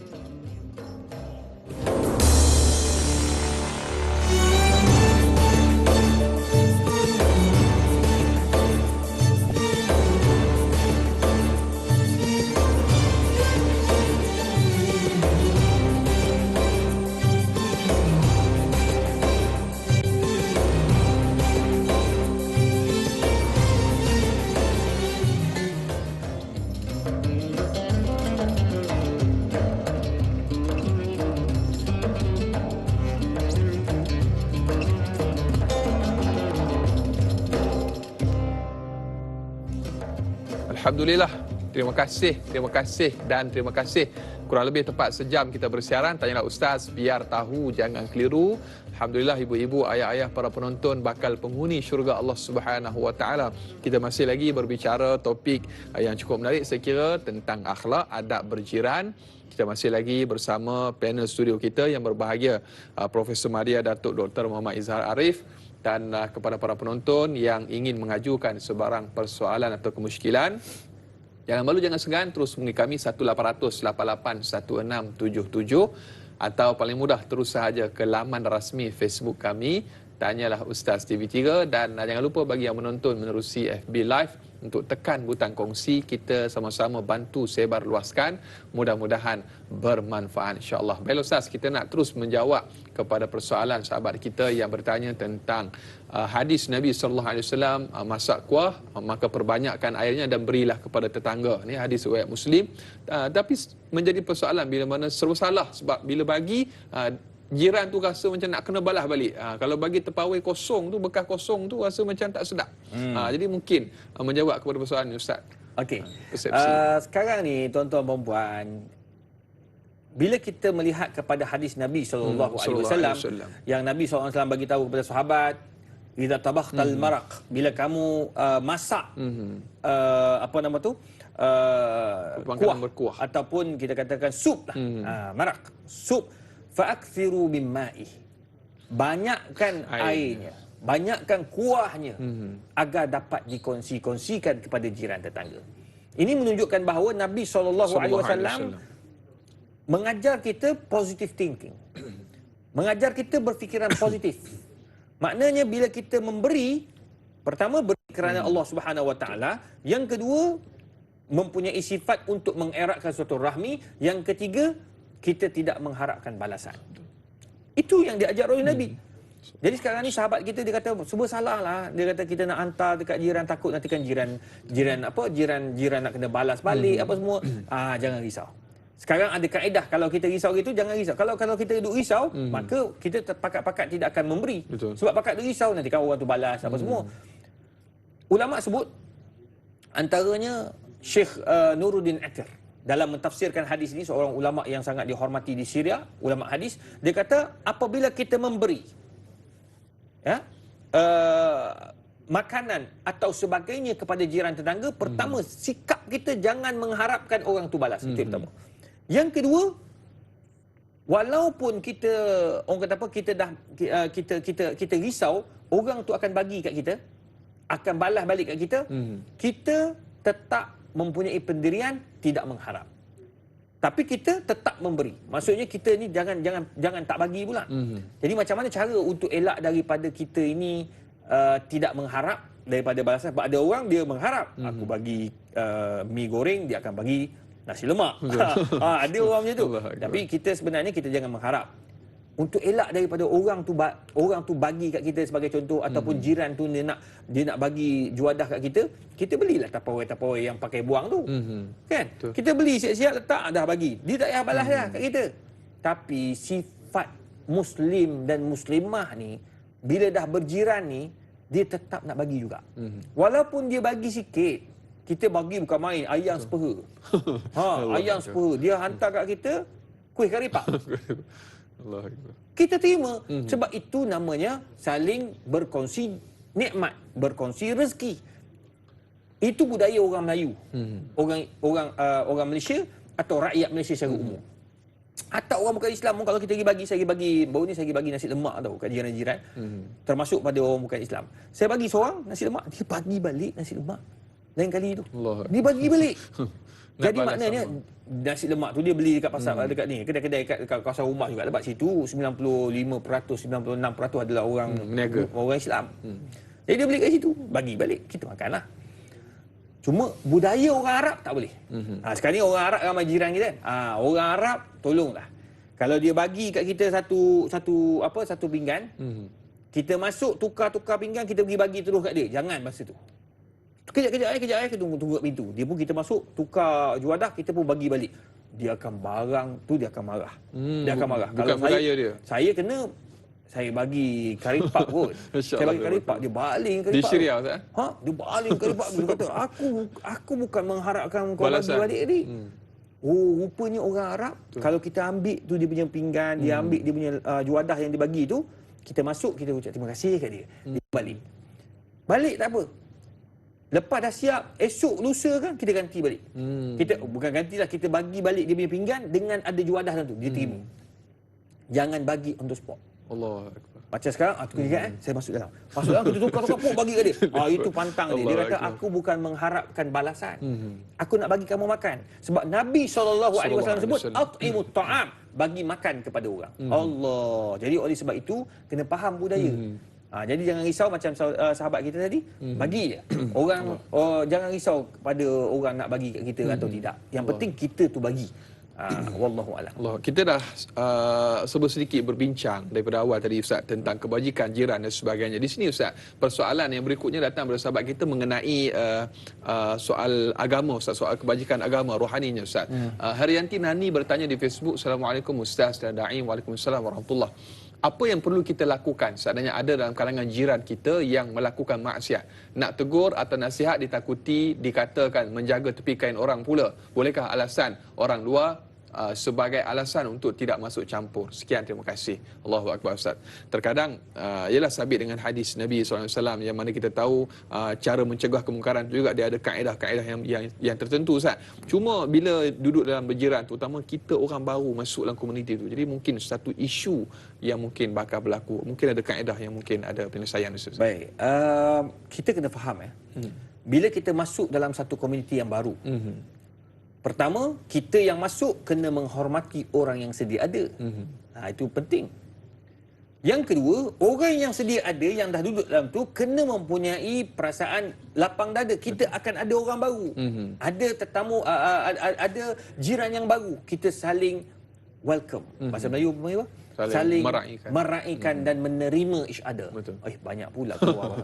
Menerima antara satu sama lain. Tu dia. Nampak tak? Tu satu. Nombor dua, macam sahabat kita tadi, dia sebut macam mana ni kalau jiran kita ni pula buat maksiat. Perlu kita tegur. Nabi pun dah bagi tahu, la ta'ata fi maksiatil khaliq. Kita tak boleh taat kepada pada golongan yang melakukan maksiat. Ya, tak boleh. Kita tidak ada kompromi dalam hal itu. Kalau dia gunakan, dia jiran kita, tapi dia bawa perempuan, tiap-tiap hari bawa pelacur, na'udzubillah. Tanggungjawab kita kena nasihat dia. Kena nasihat. Kalau dia tak terima nasihat, kita kena amar ma'ruf nahi munkar. Allah dah bagi tahu dalam Al-Quran, wal takum minkum ummatun yad'una ilal khairi wa ya'muruna bil ma'ruf wa yanhauna 'anil munkar. Tengok, Allah dah bagi tahu, jadilah kita ni sebahagian daripada orang yang mengajak kepada kebaikan dan menghalang daripada melakukan kemungkaran. Kita dah nasihat, bang, jangan buat maksiat bang. Saya tengok ada ramai perempuan masuk. Saya memang tahu ni, saya tak boleh tidur seorang. Hari ni saya tidur dengan perempuan ni. Senang betul alasan. Macam-macam. Zaman moden ni macam-macam alasan. Saya tak boleh tidur seorang. Saya mesti kena ada orang peluk saya peluk dia. Hari ni orang lain kenapa tak kahwin dia? Kahwin tak boleh. Kahwin sama je kena. Orang yang sama. Saya kita tukar-tukar. Aduh, pening kepala kita. Macam-macam manusia hari ni. Tengok orang duk sembang, duk cakap tentang kes zina kan. Bangga, ya Allah. Kes zina hari ni merisaukan. Apabila anak lahir tanpa bapak ni. Betul. Yang mana dia orang buat kajian dulu kalau kita awal-awal 80-an, pertengahan 80-an, 90-an, kalau tanya ni anak siapa ni? Budak mengandung, ni anak siapa? Oh, dia akan bagi tahu, kata anak si fulan bin fulan. Nampak tak? Sekarang ni anak siapa? Saya pun tak pasti. 2-3 orang dia tidur. Na'udzubillah. Jangan main-main. Zaman sekarang kita tolonglah kena jaga benda-benda macam ni. Jadi maksudnya kalau kita nampak orang buat maksiat, kita kena tegur. Betul. Dia tak nak dengar, maka kita kena kaedah yang kedua, elak nak tutup pintu maksiat, kita gunakan saluran yang ada, telefon polis ke, kalau bab-bab maksiat macam tu, zina dan sebagainya, khalwat, telefon Jabatan Agama. Insya-Allah Jabatan Agama datang, dia buat siasatan, dapat, insya-Allah. Jabatan Agama akan ambil tindakan yang sewajarnya. Itu tanggungjawab kita. Jangan duduk diam-diam, tak boleh. Berdosa. Kelak kita akan dipersoalkan di hadapan Allah Subhanahu Wa Taala seandainya kita membiarkan jiran kita dalam keadaan bermaksiat kepada Allah. Berikutnya Ustaz, kita ada Mamu Hanifah di panggilan pada ketika ini. Halo, Assalamualaikum Mamu. Waalaikumsalam. Naim dan Ustaz dan kru-kru semua oleh rahmat oleh Allah, insya-Allah. Kita jauhkanlah penyakit-penyakit, minta kepada Tuhan, Tuhan ampun dan dosa-dosa semua, biar penyakit ini hilang. Amin, insya-Allah. Amin, ya dalam amin. Soalan Mamu, kadang-kadang tu kan tengok maksiat lah, benar Ustaz kata tadi tu. Kita tengok maksiat tapi takut nak tegur kerana dia ni orang kaya. Kita takut nak tegur. Kalau kita tu dia orang miskin, kita berani tegur. Apa dia buat kita tegur. Dia tak buat pun tegur lagi. Allah. Kalau dia orang miskin, kalau orang kaya ni kita tengok buat dia ya. Tak apalah, dia orang kaya. Dia buat apa pun elok. Ini tak boleh buat lagu tu semua. Salah. Tapi Mamu ni Tuhan bagi kat Mamu bilang depan-depan Mamu tegur. Dia nak dengar ke tak dengar. Berapa banyak orang tak cakap dengan Mamu kerana Mamu tegur yang elok. Siapa yang manusia jadi lagu ni?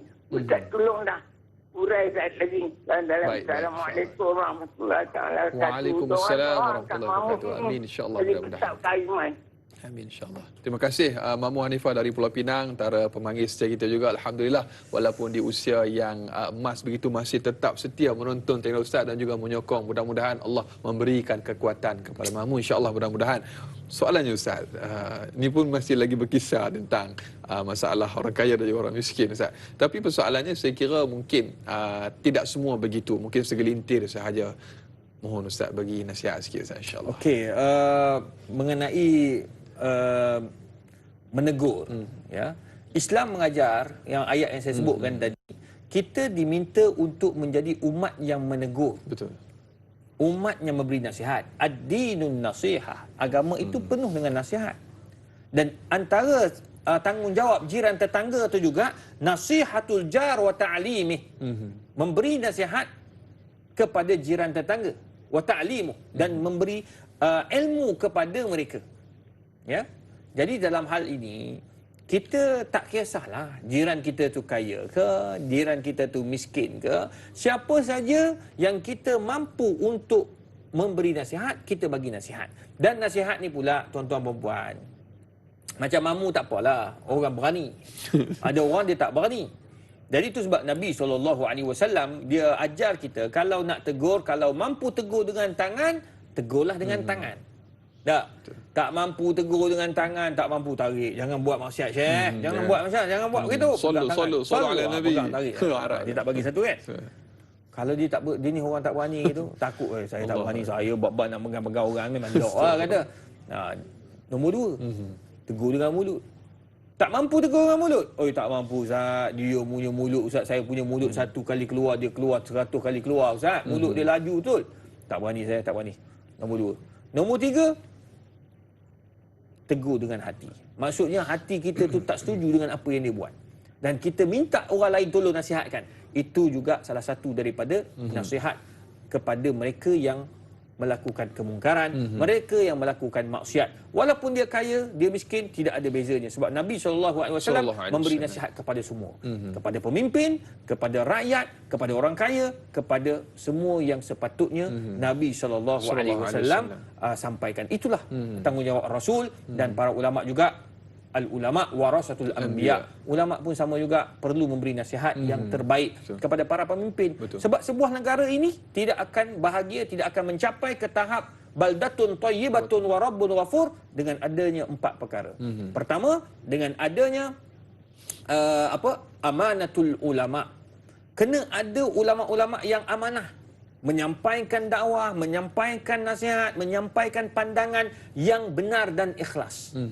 Yang kedua, adalatul umara. Kena ada pemimpin-pemimpin yang adil dalam melakukan tanggungjawab sebagai pemimpin. Nombor 3, saha al-aghniya. Kena ada orang kaya yang pemurah. Itu sebab kita perlu jiran tetangga kita yang kaya-kaya. Kita bangga jiran-jiran kita kaya. Sebab dengan adanya orang-orang kaya ini, dia akan jadi pemurah kepada jiran-jiran yang susah. Nampak tak? Saha al-aghniya. Nombor 4, doa al-fuqara. Kena ada orang yang mendoakan yang baik-baik.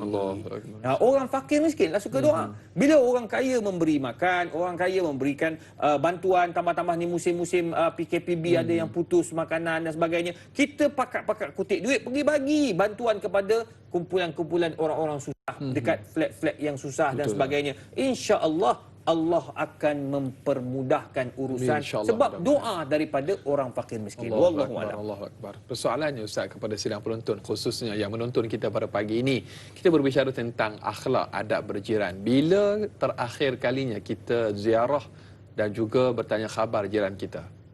Jadi kita sama-sama renung dan juga muhasabah. Mudah-mudahan masih lagi belum terlambat. Sebenarnya mungkin ada dalam kalangan kita Ustaz, minta komen Ustaz sedikit, yang dalam keadaan putus silaturahim, jadi nak get back ataupun nak pergi memperkukuhkan kembali ikatan tu mungkin sedikit sukar, mungkin disebabkan ego-ego lama dan sebagainya. Mungkin ada tips sedikit daripada Ustaz. Apakah tips untuk kita ini sentiasa buat baik pada jiran tetangga dan mengeratkan suatu rahmi? Akthiru min zikril maut. Banyakkan ingat mati. Allahu akbar. Sebab bila kita mati, kita tidak boleh buat apa-apa dah. Yang tolong mengkafankan adalah jiran tetangga dan sahabat handai. Yang tolong bantu keluarga kita masa itu dalam keadaan ketakutan dan dalam keadaan suasana yang mengejut, yang menenangkan adalah jiran tetangga. Yang tolong buat urusan solat jenazah di surau dan masjid adalah jemaah-jemaah di surau dan masjid yang baik dengan kita. Pastinya surau, masjid yang menjadi karyah kita. Jadi kena pergi masjid. Lepas buka masjid ni pergilah. Sekarang ni musim tak boleh buka masjid. Jangan semua marah pakat aja nak dah. pergi masjid. Ni marah. Ni marah. Dia kenapa tak pergi masjid lagi ni? Tak boleh buka masjid lagi. Tapi bila buka, tetap sama juga. Orang yang datang adalah orang yang dulu sebelum PKP. Jadi tolong kita peramaikan. Bila kita rapat dengan geng masjid, kita rapat dengan geng surau, kita rapat dengan jiran tetangga, kita rapat dengan taman yang kita duduk ni, yang kita tinggal, insya-Allah bila kita mati, Allah Ta'ala akan mempermudahkan segala urusan. Percayalah. Saya terus terang saya kata, jiran depan rumah saya meninggal dunia. Mengejut. Saya patut ada program dekat Melaka. Tapi disebabkan hubungan dia baik dengan jiran tetangga, dengan orang taman, dengan rakan-rakan, saya balik. Allahu akbar. Telefon untuk buat urusan. Telefon orang tu. Dia permudahkan urusan perkuburan, urusan masjid. Bayangkan solat jenazah dia sampai 2 kali surau tu Allahumma salli alaihi. ramai betul. Sebab apa? Orang baik. Orang baik tak pernah nak gaduh dengan orang. Orang macam ni insya-Allah Allah akan permudahkan. Jadi nak tahu nak insafkan diri daripada memutuskan silaturahmi ni, ingat mati bang. Sebab kita tidak akan sentiasa berada di atas muka bumi ini dengan kehidupan. Amin, Tetapi insya-Allah. kita akan mati dan akan bertemu dengan Allah Subhanahu Wa Taala. Allahu akbar. Mudah-mudahan Allah Subhanahu Wa Taala mengurniakan kepada kita akhlak yang baik. Amin insya-Allah. Mudah-mudahan Ustaz, kita nak tamat di TV3.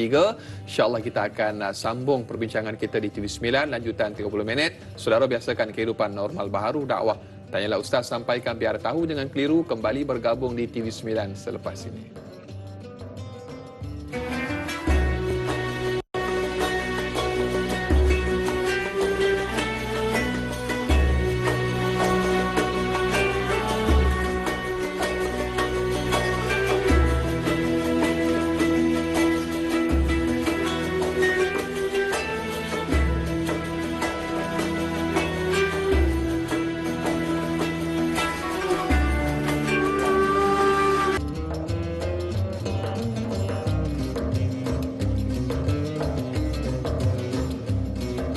Alhamdulillah, masih lagi terus setia bersama dengan kami. Tanyalah Ustaz, biar tahu, jangan keliru, lanjutan 30 minit siaran tambahan di TV9.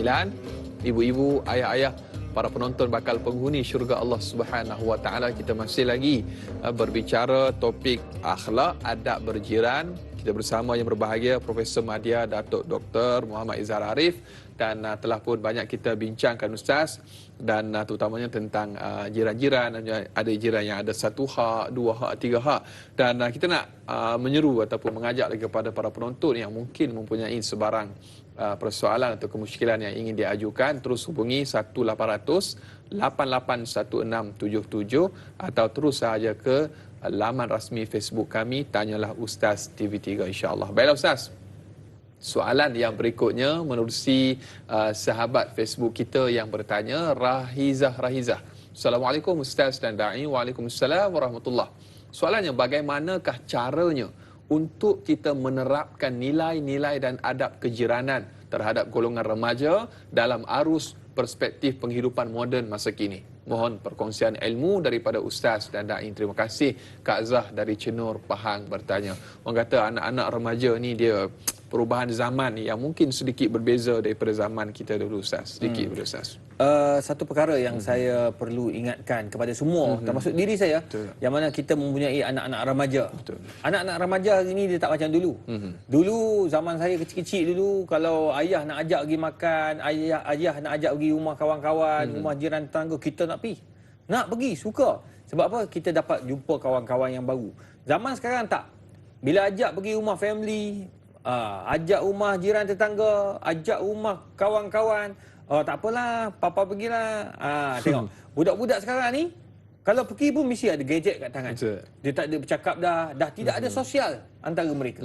Jadi oleh sebab itu, kita sebagai mak bapak kena memaksa, bukan paksa tu sampai pukul apa tidak lah. Tetapi kita kena maksa, kita kena pastikan yang anak kita itu ikut. Bila kita pergi majlis kahwin, apabila dijemput, kita pergi ke majlis family, majlis jiran tetangga, nak bagi family, keluarga, anak beranak kita rapat.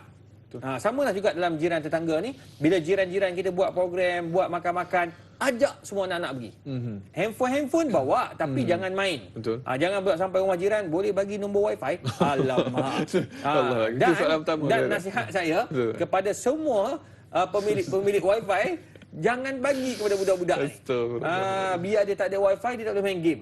Jadi bila dia duduk kat situ, suruh dia berkawan dengan anak kita, bersembang dengan anak kita, biar dia bersosial. Kalau kita bagi, jadi masalah juga. Sebab budak-budak ni bila bagi, dia terus duduk atas kursi, tak bergerak-gerak. Ajak makan, dah tak berkenalan antara satu sama lain. Jadi tolong, kita kena saling bantu-membantu, mak bapak kena bantu, jiran tetangga kena bantu, ya, siapa saja kena bantu untuk memastikan anak remaja kita ini bila membesar dengan bermasyarakat. Betul. Jangan membesar tanpa masyarakat. Wallahualam. Allahu akbar. Terkadang ni bila kita lihat dalam kalangan anak-anak kita ini, dunia motor dan sebagainya, dunia gadget, terkadang membuat bising. Kadang nak tegur ni anak jiran, kadang ni yang jenis panah baran dan sebagainya. Ada kaedah-kaedah yang mungkin Islam letakkan dalam rangka kita nak memujuk mereka, terutamanya dalam hal kita nak mengajak mereka solat dan sebagainya. Sedikit Ustaz. Itu sebab anak muda ni kita kena dekati mereka. Baru-baru ni yang berhormat Datuk Seri Menteri Jabatan Perdana Menteri Datuk Seri Zulkifli Al-Bakri ada menerangkan kepada semua para pendakwah yang terlibat dengan media, yang terlibat dengan televisyen, radio dan sebagainya. Cara pendekatan dakwah kita hari ni dah tak boleh lagi macam orang kata apa, macam menggunakan kaedah lama, tak boleh dah. Macam dai. Kaedah mendekati anak muda. Betul. Tak semestinya dai nak berdakwah kena pakai songkok, pakai serban, pakai kopiah. Sekarang ni pakai baju t-shirt biasa pun dah boleh berdakwah. Nak dekat dengan budak-budak. Ikut keadaan dah. Ikut keadaan lah. Pergi masjid kena pakai lah. Jadi imam kena pakai lah kan. Jadi kalau kita nak kawan dengan budak-budak muda dekat Naik basikal.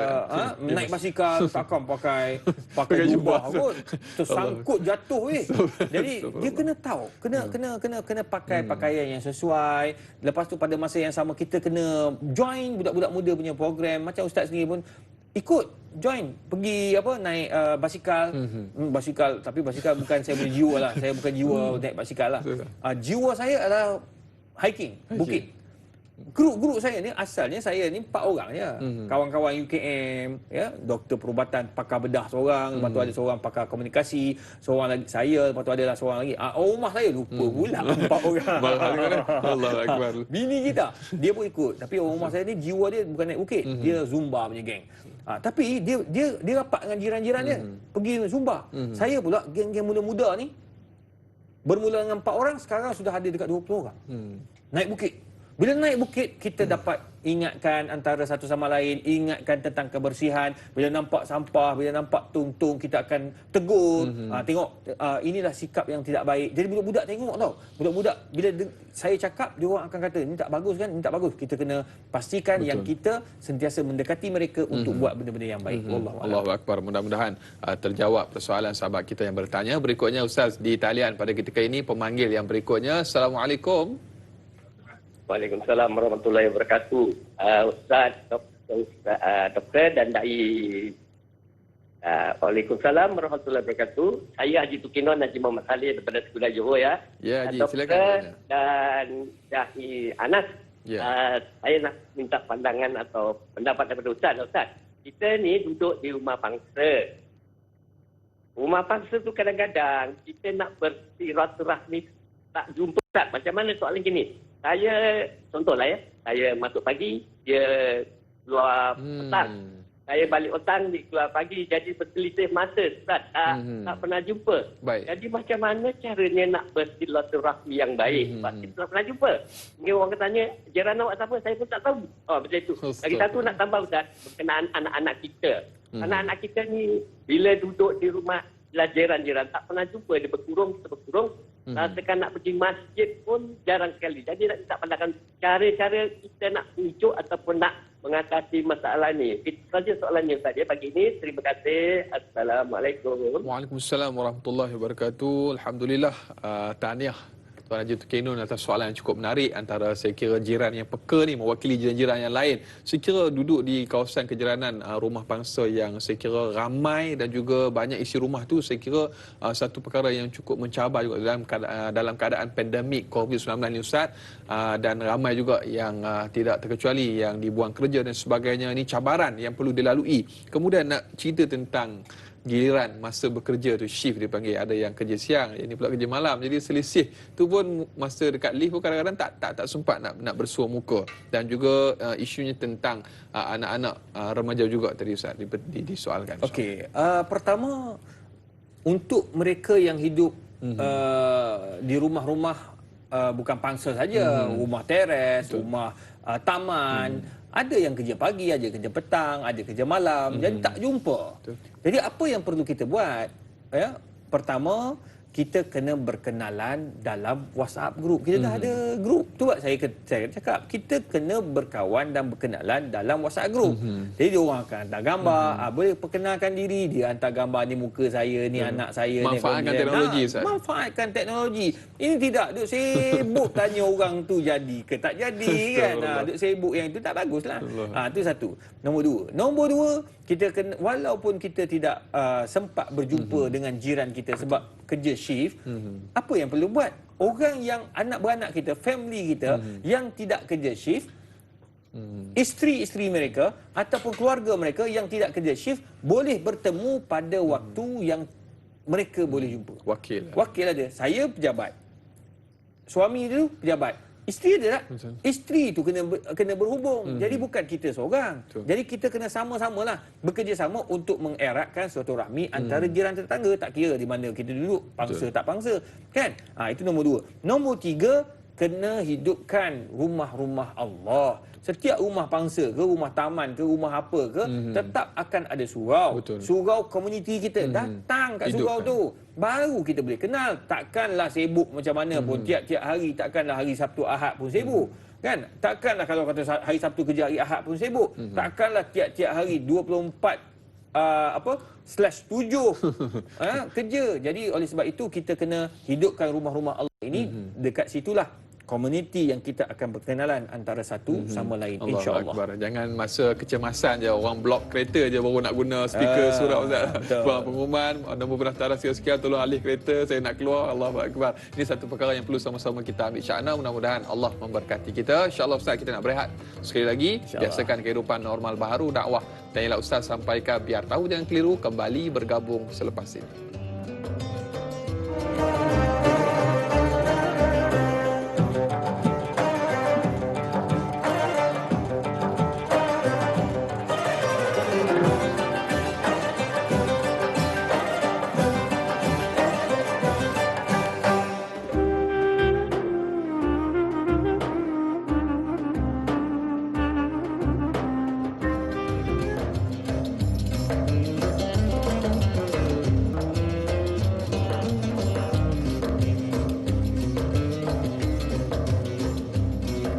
Alhamdulillah, masih lagi terus setia bersama dengan kami. Tanyalah Ustaz, biar tahu jangan keliru.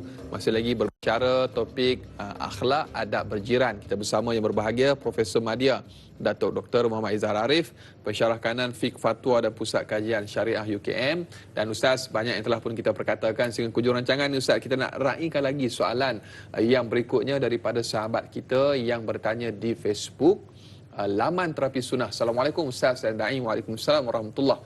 Bagaimanakah adab dan akhlak baginda Nabi Muhammad SAW terhadap jiran tetangga yang bukan beragama Islam, walaupun mereka orang yang kuat memusuhi baginda Nabi SAW? Mohon pencerahan Ustaz. Jazakallah khair. Soalan cukup menarik. Hari ini kita kata kalau buat baik kepada orang yang buat baik pada kita itu biasa Ustaz. Tapi kalau buat baik kepada orang yang buat tidak baik pada kita, ini luar biasa. Ini akhlak Nabi SAW. Sikit boleh Ustaz. Baik, Nabi SAW bila berjiran, Nabi tidak tengok kepada siapa dia di tepi. Agama apa dia pegang. Tidak. Sebab tanggungjawab Nabi SAW adalah menyampaikan risalah, menyampaikan Al-Quran, menyampaikan agama Islam. Inna dina indallahil Islam. Tapi nak sampaikan tu, dia perlu kepada metod-metod yang betul. Dia panggil metodologi dakwah. Antaranya perlu bermusahabah. Jadi Nabi SAW bersahabat dengan jiran-jiran. Betul. Termasuk jiran-jiran daripada agama Yahudi. Bahkan Nabi SAW juga baik dengan orang-orang yang buat nakal ataupun buat tak baik kepada Nabi SAW ketika Nabi di Makkahul Mukarramah. Bila orang tu sakit, Nabi pergi ziarah. Nabi pergi tengok. Jadi itu akhlak Nabi SAW.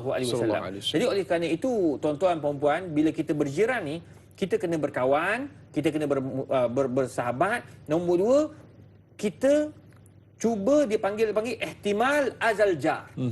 Kita cuba sedaya upaya menerima perangai-perangai jiran ni. Termasuk yang nakal ke, tak nakal ke. Ini yang dilakukan oleh Nabi SAW. Nabi menerima perangai yang pelik-pelik daripada jiran tetangga Nabi. Tetapi Nabi gunakan kelemahan itu, cara itu untuk Nabi mendekati mereka dan Nabi berdakwah kepada mereka sampai kebanyakan mereka masuk Islam. Itu penting. Nombor 3, Nabi SAW sentiasa menziarahi peka terhadap apa yang berlaku kepada jiran tetangga. Nabi dengar sahabat kita, termasuklah seorang jiran yang beragama Yahudi sakit, Nabi pergi ziarah. Allahu akbar. Ziarah bukan saja ziarah. Nabi buat nombor 4, membawa makanan. Allahu akbar. Itu akhlak Nabi. Jadi kalau kita ni tuan-tuan dan puan tidak ikut sunnah Nabi, kita nak ikut siapa lagi? Betul. Inilah Nabi sallallahu alaihi Sallallahu wasallam. alaihi wasallam. Ini kita tidak, jangan kata jiran yang bukan Islam. Jiran sama Islam pun kita kadang-kadang buat menyakiti hati mereka. Ada yang sampai bergaduh disebabkan parking kereta. Allahu akbar. Alah, parking kereta jangan pening-pening. Pening buat apa Allahu kan? Akbar. Jadi kalau kita kan kita bincanglah elok-elok, kita ada kereta lebih, bagi jiran kita kurang kereta. Jadi bagi tahulah, boleh tak saya nak parking kat depan kalau kita tak nak ambil tempat dia. Tapi kalau katakanlah dia sendiri pun ada kereta banyak, Betul. kita pun kereta banyak, berbincanglah macam mana nak buat ni. Sama ada kita letak kereta kat tempat lain atau letak kat kereta, buat satu parking yang lain kat luar sana. Jadi kita kena berbincang, jangan bergaduh hanya kerana parking. Rugi. Allahu Akbar. Sebab parking tu sementara je.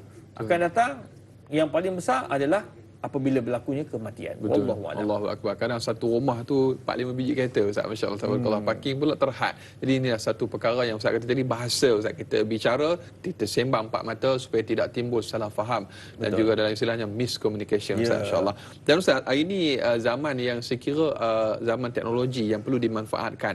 Ada dalam kalangan kejiranan dia gemar berkongsi ilmu dalam grup komuniti WhatsApp dan sebagainya tanpa berfikir terlebih dahulu apakah berita ataupun ilmu tu sahih ataupun tidak. Itu mungkin sedikit komen daripada Ustaz. Baik.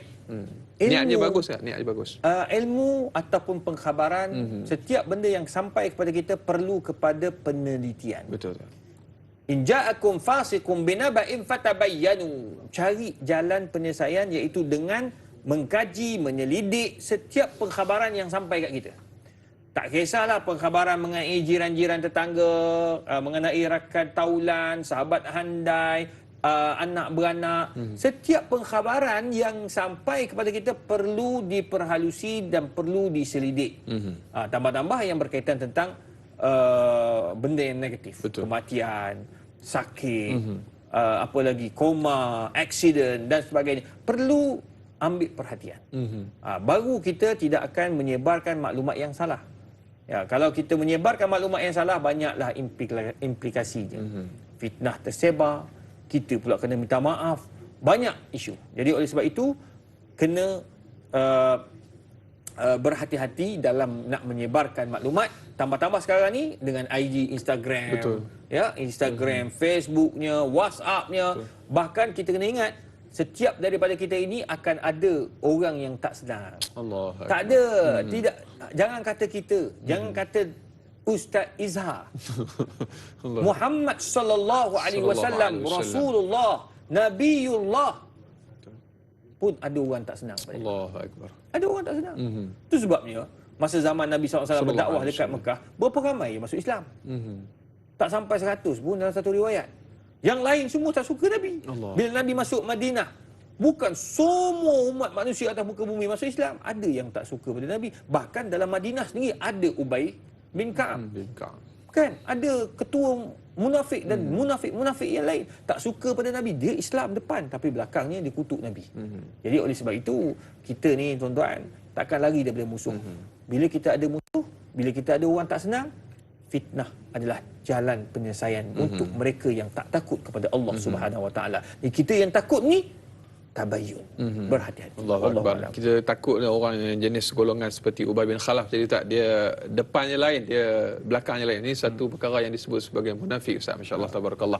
Baik, menerusi infografik di skrin pada ketika ini, hadis Nabi sallallahu alaihi wasallam, Rasulullah sallallahu alaihi wasallam mengingatkan bahawa memiliki jiran yang baik merupakan salah satu antara tanda-tanda kebaikan dan kebahagiaan. 4 perkara daripada tanda kebahagiaan ialah perempuan yang solehah, tempat tinggal yang lapang dan jiran yang baik serta memiliki kenderaan yang selesa. Hadis riwayat Ibn Hibban daripada Sa'ad bin Abi Waqqas radhiyallahu anhu. Allahu akbar. Inilah mungkin kita minta sedikit huraian daripada Ustaz berkenaan dengan hadis Nabi sallallahu alaihi wasallam. 4 benda ni Ustaz, kalau ada ni Allahu akbar, sejuk Ustaz. Allahu akbar. Sikit. Dia panggil arba'un min sa'adatid dunya. Ada 4 benda yang menyebabkan hidup kita ini bahagia. Kita kena ada isteri yang solehah. Dia sebenarnya pasangan yang soleh. Ya, isteri yang solehah, suami yang soleh, itu perlu dalam hidup kita ni. Tapi benda cantik atau tidak itu subjektif. Betul. Yang kedua, kena ada jiran. Jiran tetangga yang baik. Jiran tetangga yang soleh dan solehah, bertoleransi. Betul.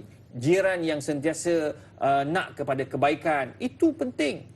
Saya masa nak beli rumah, saya ingat dulu, mula-mula dah letak dah cek untuk beli rumah kan. Tak tiba-tiba doa dengan Allah, ya Allah, aku nak rumah yang dekat dengan masjid, dengan surau, lepas tu jiran tetangga yang baik. Tiba-tiba dapat rumah lain, pergi ambil balik cek tu. Sebab apa? Sebab Allah bagi. Alhamdulillah hari ni jiran-jiran saya semua baik-baik. Baik-baik, ya Allah. Ada hikmah dia, Ustaz. Ada hikmah. Saya jarang ada rumah. Bukan sebab ada rumah lain, tak ada. Rumah tu juga. Pergi ceramah kan, kata Johor, Kedah, Kelantan, kita tak balik rumah. Dia jiran-jiran tetangga tu orang tengok. Bahkan kadang-kadang ada kereta pelik berhenti, dia akan bagi, Ustaz ada kereta depan rumah. Dia nampak tak? Kita kena ada, yang ketiga, kita kena ada kenderaan yang soleh. Kenderaan yang selesa. Ini antara benda yang ditekankan oleh Nabi kita Muhammad SAW. Sebab kenderaan yang selesa adalah merupakan kenderaan yang orang kata apa? Kenderaan yang boleh kita gunakan untuk mendekatkan diri dengan Allah Ta'ala. Dan yang keempat, kita kena ada rumah yang selesa. Itu penting juga. Dipanggil al-baitul wasi'. Rumah yang luas. Tak salah rumah tu besar, rumah banglo yang sampai 20 bilik. Ada yang buat rumah banglo orang Islam kita, pembayar zakat yang dikenali juga. Jadi maknanya tuan-tuan tak salah. Tapi yang penting dia tidak membazir, dia tak makan duit orang, dan dia banyak infak dengan harta yang dia ada. Rumah yang besar itu untuk keluarga dia yang besar. Wallahu a'lam. Allahu akbar. Berikutnya Ustaz, mungkin sedikit nasihat daripada Ustaz. Ada yang bertanya mengenai berjiran, tak sangka pula berjiran dengan bekas pasangan, bekas suami atau isteri. Mungkin sedikit komen Ustaz, nak bawa air muka ke Ustaz? Masya-Allah, tabarakallah. Berjiran dengan bekas isteri. Dia sebenarnya tuan-tuan, benda yang lepas biarlah lepas. Bekas isteri. Jadi bila kita duduk berjiran dengan bekas isteri, adakah benda itu akan menjatuhkan maruah kita? Tidak. Tidak. Kita bila dah berjiran dengan bekas isteri, kita dengan rumah kita, dia dengan rumah dia. Jangan pula silap rumah pula, itu bekas. Kalau nak rapat balik, kahwin. Itu selesai. Jadi dalam isu ini, bila kita duduk berjiran dengan bekas isteri, ada baiknya juga. Kalau kita ada anak boleh cross jalan je, nak pergi rumah dia, dekat. Tak ada masalah, tak ada pening-pening nak berbual anak tak ada. Anak main balik rumah kita. Anak rasa nak balik rumah dia, boleh balik. Tak ada masalah, ada kebaikan dia. Nombor dua, mungkin ada hikmah. Allah nak bagi laluan untuk mereka bersatu kembali. Allah cinta kembali berputik. Nombor dua. Nombor tiga, kita dapat melihat, ya, orang kata apa? Kebajikan bekas isteri kita. Kalau sebab ada yang jaga kebajikan bekas isteri. Dia tahu isteri dia tak kerja kan. Jadi dia beli rumah, duduklah depan tu. Kalau apa-apa bagi tahu dia. Ada yang baik macam tu. Work from home. Jadi maknanya dia orang ni akan sentiasa berkawan. Tidak semestinya bila bercerai itu, ramai orang kata bila bercerai adalah bermaksud perang Badar. Putus kata orang. Perang Badar. Perang Badar, perang Uhud, mana boleh. Bila berpisah, bila dah tak ada jodoh, hubungan tetap berkawan, bersahabat. Nampak tak? Jadi tak ada masalah. Kita dapat menghidupkan suasana yang harmoni antara bekas suami dengan bekas isteri. Tak perlu ada sifat dengki dan sebagainya. Dia kahwin, alhamdulillah kita hadir. Kita kahwin, dia hadir. Tidak ada masalah. Allahu akbar. 2 jam para penonton yang saya muliakan, ibu-ibu, ayah-ayah bakal penghuni syurga Allah Subhanahu wa taala. 2 jam kurang lebih kita berlayar dalam samudera ataupun lautan ilmu bersama yang berbahagia Ustaz Datuk Dr. Muhammad Izhar Arif, pensyarah kanan Fiqh Fatwa dan juga Pusat Kajian Syariah UKM. Ustaz, cukup menarik perbincangan kita pada pagi ini. Sedar tak sedar kita telah pun sampai ke penghujung rancangan. Jadi untuk kita kira tadi pun sebagai kesimpulan juga, dan kita nak minta Ustaz tutup dengan sedikit doa, mudah-mudahan Allah Subhanahu wa taala memberkati kita. InsyaAllah. A'udzubillahi minasyaitonirrajim. Bismillahirrahmanirrahim. Alhamdulillahirabbil alamin, wassalatu wassalam ala Rasulillah wa ala alihi wa sahbihi ajma'in. Allahumma yassir wa la tu'assir ya arhamar rahimin. Allahumma ja'alna mahbuban fi qulubil mu'minina wal mu'minat. Fabashshirna bil ghina ila 120 hasanah. Fallahu khairun hafidha wa huwa arhamur rahimin. Allahumma arzuqna rizqan hasanan fid dunya wal akhirah. Allahumma ja'alna mahbuban ya Allah. Allahumma yassir wa la tu'assir ya Allah. Amin. Allahumma ja'alna minal aghniya wal athriya wa la taj'alna minal fuqara wal Amin. masakin fid dunya wal akhirah. Amin, ya Allah. Wa sallallahu ala sayyidina Muhammadin wa ala alihi wa sahbihi wa sallam. Taqabbalallahu minna wa minkum. Minna wa minkum taqabbal ya karim. Alhamdulillah, terima kasih bagi Ustaz atas perkongsian yang cukup menarik pada pagi ini tentang akhlak adab berjiran. Siapa jiran kita tidak penting, yang penting bagaimana untuk kita meraihkan dan juga hidup dalam satu komuniti, terutama dalam masyarakat yang berbilang kaum di dalam negara kita pada ketika ini. Dan esok seperti biasa, para penonton yang saya muliakan, Tanyalah Ustaz kembali bersiaran bersama Da'i Hakim selaku moderator dan juga panel Datuk Dr. Zahazan Muhammad. Topik pengajian hadis satu lidah dua bibir. Semestinya soalan-soalan yang mungkin akan diajukan seperti biasa boleh terus hubungi 1800881677 atau terus saja ke laman rasmi Tanyalah Ustaz TV3. Terima kasih atas tontonan anda pada pagi ini. Mudah-mudahan Allah Subhanahu Wa Taala kurniakan kekuatan dan semangat untuk kita mengharungi pandemik COVID-19. Jangan mencari yang sempurna, sempurnakan apa yang ada. Tidak ada yang sempurna melainkan Allah Subhanahu Wa Taala. Sehingga berjumpa lagi. Assalamualaikum warahmatullahi wabarakatuh.